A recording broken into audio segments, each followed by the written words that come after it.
What is up, guys? Welcome back.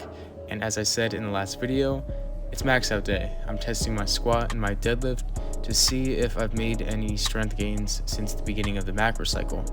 So in early September, I tested a 315-pound back squat and a 285-pound deadlift. And this is compared to my overall PRs of 370 pounds for back squat and 340 pounds for deadlift.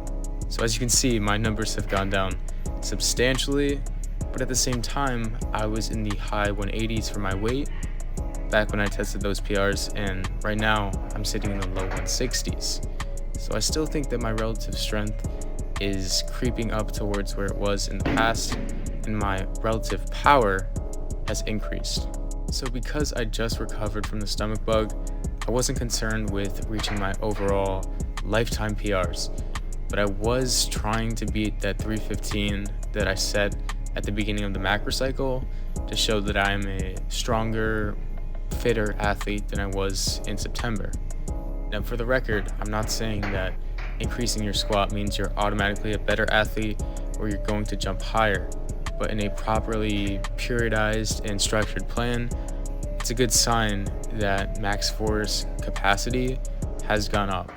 So I am happy with the 320 I got, and now it's time for deadlifts.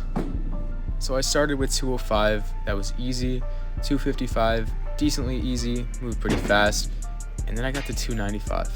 Not that the weight itself was super heavy, but the combination of my small, sweaty baby hands and the slippery barbell meant that I had to experiment with hook grip about 3 to 4 times before I could even get 295 up.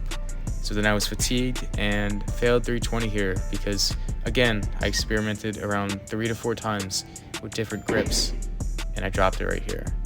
But then my doofus brain had the epiphany that I could just use switch grip, which I hadn't done for the entire mesocycle. It wasn't even like an ego thing, I just forgot that it was a thing. And I got 325, so I beat my previous max of 285 at the start of the mesocycle.